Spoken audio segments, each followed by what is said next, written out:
When you start to pay attention, you start to realize that we're interconnected.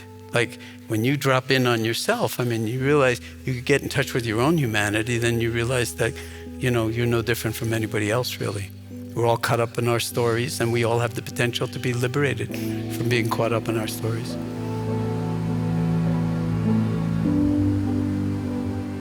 And in very difficult times, just reading the newspaper can drive you crazy. It's like the stories get worse and worse. And there's horrors, there's about a school shooting in the United States a day.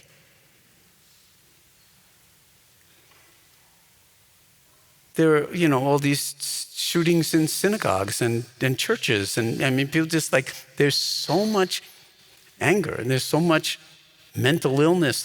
Call it what you will, but this society is sort of using and theming to the point where, people are condemning each other and then executing each other for. And so this is symptomatic of some kind of dis-ease of the body politic. And how are we to be in wise relationship to that?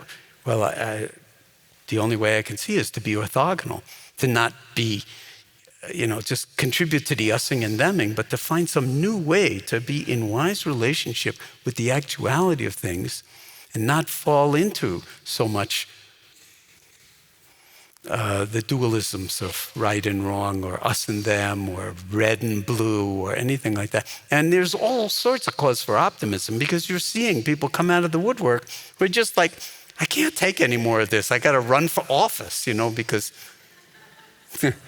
the wrong people have run for office with the wrong motivation, or you get corrupted because power, getting close to the seat of power, you start to get weird.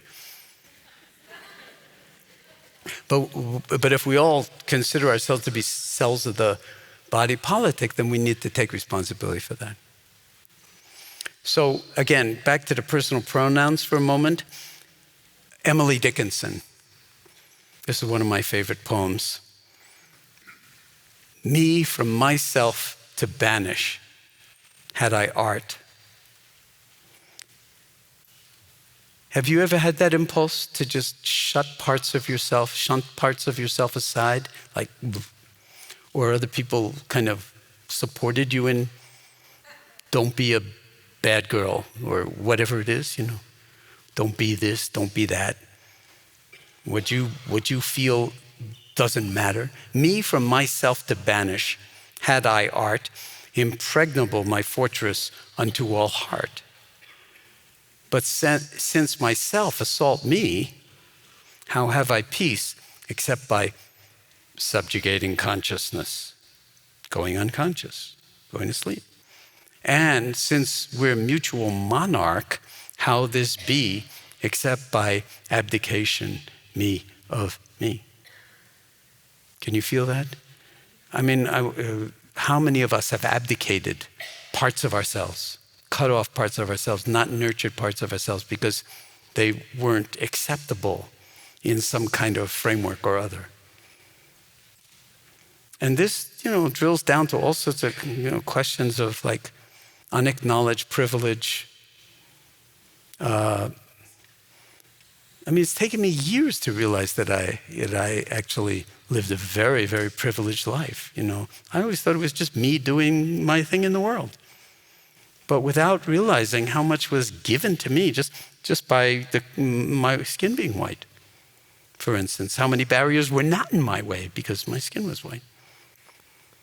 I didn't grow up knowing that. I didn't learn that until last year, or 20 minutes ago, or whenever.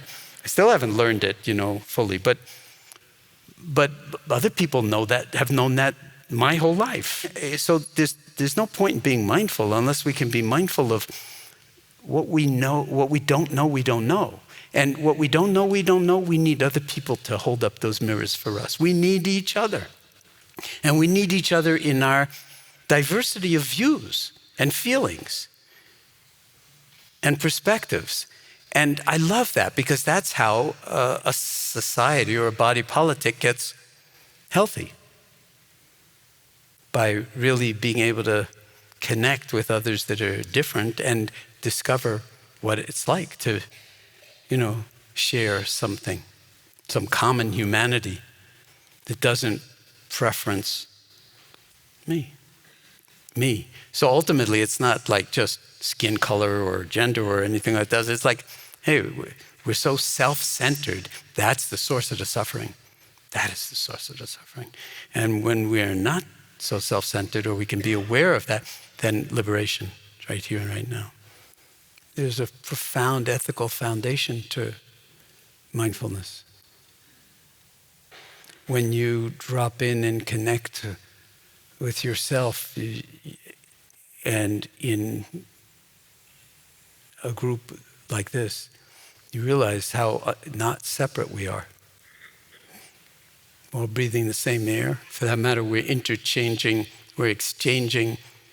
atoms and molecules with each other constantly. Not just the people in this hall, but everywhere on the planet. As soon as you start to cultivate mindfulness, you almost can't help recognizing how interconnected we are. Just check your belly button, we all came out of the bodies of women,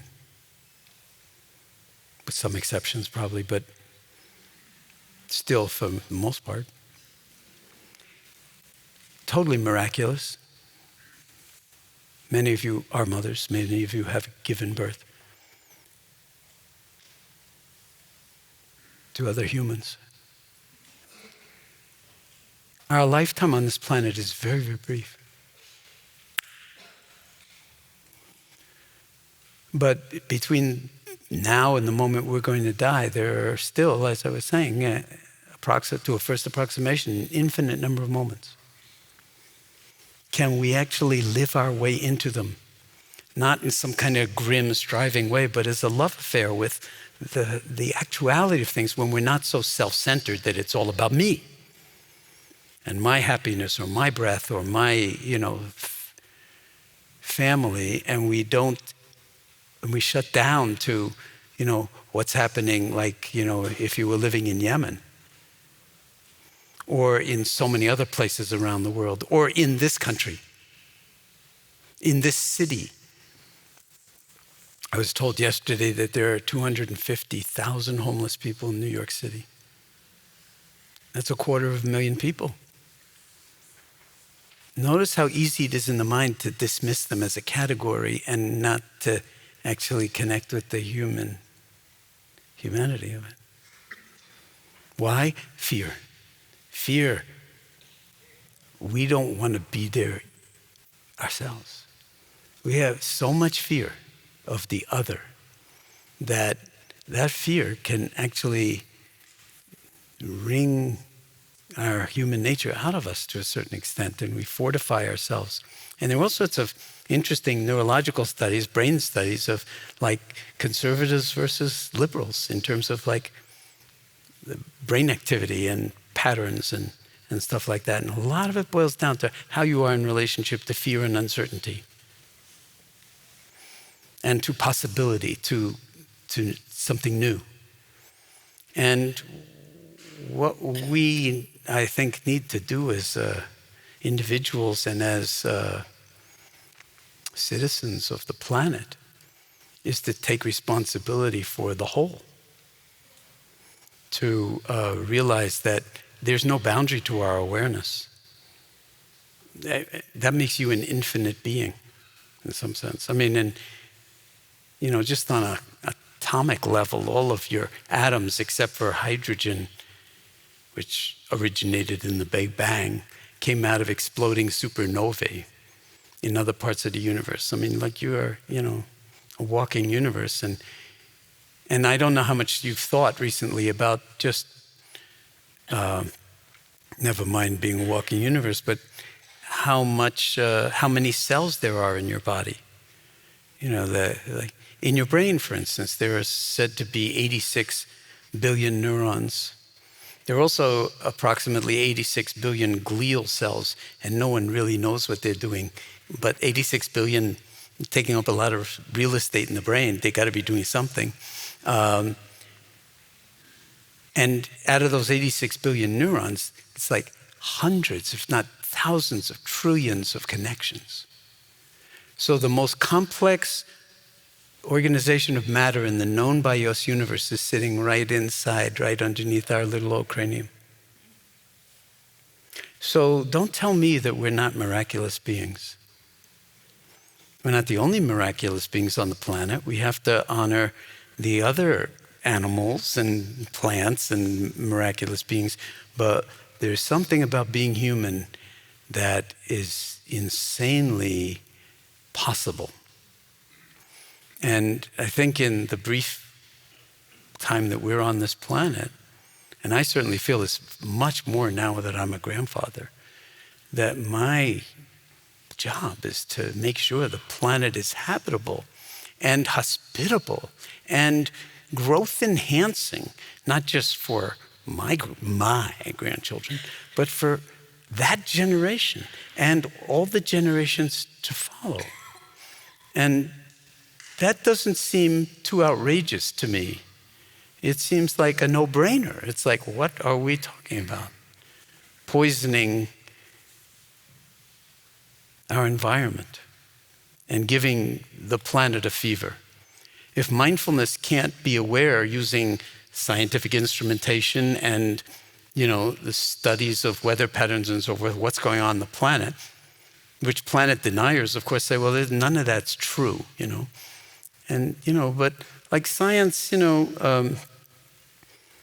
it's not like it's absolutely true, but it's probabilistically true. When you do something 100 times and you get the same result 100 times, you can say, it's probably, that's the way it is. That's the law of gravity. Every time you drop something, I've never seen it go sideways. It just always falls. There's got to be something, maybe there's a lawfulness to that. Well, there's also a lawfulness, it's called the Dharma, to suffering. If you self-identify, if you contract around the personal pronouns I, me, and mine, that is a prescription for suffering. The first noble truth is the diagnosis that there is suffering in the Buddhist tradition. The second noble truth is the etiology of the suffering, and that is self-identification, grasping and clinging to what you want, pushing away what you don't want. Guaranteed suffering. Guaranteed. Even if you're a billionaire. Even if you build tall towers. Even if you try to build them in Moscow. And then pretend you didn't. Guaranteed suffering. For yourself. Never mind all the collateral damage from not paying attention to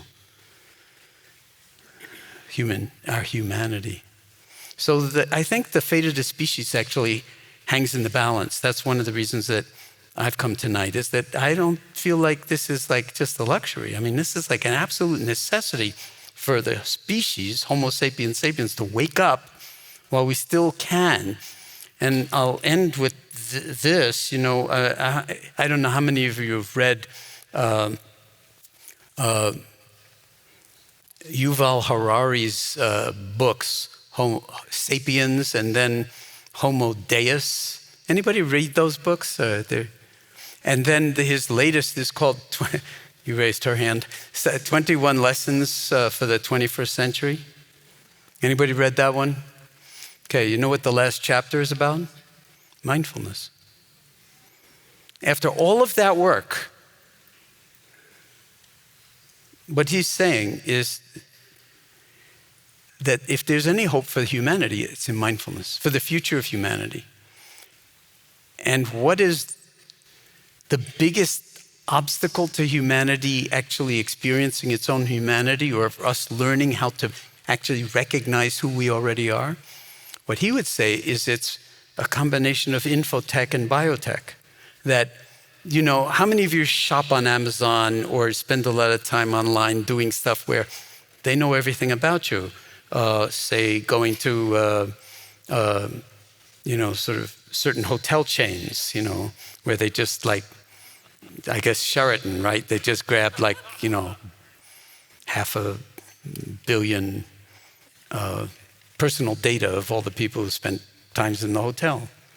So there were algorithms, Facebook, they're always trying to get your eyeballs onto their page, okay? Whether it's on your phone or on your laptop or whatever. So this kind of artificial intelligence algorithms, they know more about you than you know about yourself. He's saying there are only a few more, at best, optimistically speaking, we only have another generation or two for us to get to know ourselves before the algorithms know us so well that we'll basically be in some kind of dystopia. Never mind what the political situation is, but some kind of dystopic thing where not only will the wealth be so asymmetric that it will be impossible to, have blood supply to the body politic, to all the cells of the body politic, but that what we actually understand about being human is at very, very high risk. And we'll all be like frogs in the proverbial pot of water, that's heating up slowly. And pretty soon we won't know why they know. And it doesn't have to be like Nazi Germany. It could look like the US. But all of a sudden, what we consider to be freedom will no longer be free, because we won't even know what it means to be free, because we won't know who we are. They'll know who we are. They'll know what we buy, where we sleep, what we do, what our preferences are, and that's telling you a lot. So Harari says, while we still have a chance, and the reason he says this is that some friend of his, when he was in his 20s, annoyingly kept on him to go on a Vipassana retreat. And he's just like, I'm not interested, and I don't want to do that, I don't want to do that. So he went, and it completely transformed his life. And he practices, he says, 2 hours a day, and goes on a meditation retreat once a year for 1 or 2 months. Okay? No devices. How long can you stay off your devices? In fact, here's a good mindfulness practice for homework. Notice, instead of noticing your breath, notice how many times the mind secretes the thought, I think I should check my email, or my texts, or my Instagram, or my Facebook. How many times? And then notice the pull. Notice the pull. And you can ask yourself that question. I sort of touched on it very briefly, but is my awareness of the pull getting pulled? And you'll find that your awareness still has the degrees of freedom that we consider agency or freedom, or, awareness is where freedom lies. Because it gives us a range of ways to respond rather than react to the things that we habitually get addicted to or shun or whatever it is. So it actually supports the unique agency of you. Every single one of us has an impact in this world because the world is so interconnected that we can't even conceptualize it. The only thing we can do is embody it. And just let the results speak for themselves, because we're not doing it. We're not pushing the river. We're just living our lives as if it really mattered, with integrity, with honesty, with the ethical foundation of which is like the Hippocratic Oath, first do no harm. I think politicians, when they're sworn in, they should take the Hippocratic Oath. Politic, first do no harm. How would you even know if you're doing harm unless you're paying attention, unless you're really, really, really mindful? And sensible, heartful, sensible, sensitive to other people's pain, so you can catch it on their faces when you've said something that's disregarding, that's hurtful, that's ignorant, and then you catch it and you say, oh my God, I'm a complete imbecile. Only since I know I'm not me, I don't have to take that personally, and then I can get over it.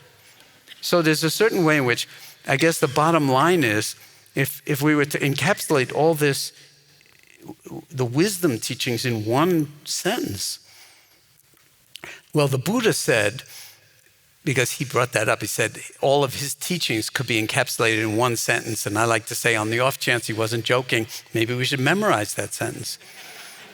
You never know when it could come in handy, say.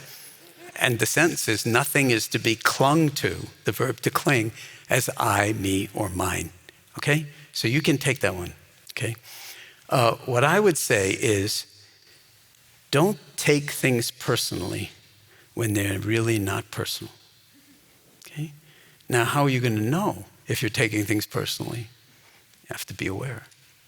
Because the me, the I, will seize on it so fast. If there's fear, if there's anger, if there's some kind of impulse where I'm being threatened, whether it's my bank account, my status, my whatever it is, that's like manna from heaven. It's like clues that you are clinging and causing suffering and delusion and caught in greed or hatred or whatever.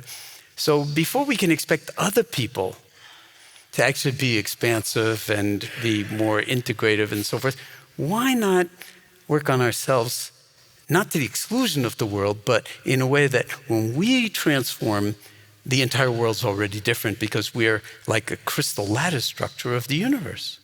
So you change in some small but not insignificant way, the universe is already different. And I'll tell you, if you keep it up over days, weeks, months, years, decades, a lifetime, it's felt. It's felt.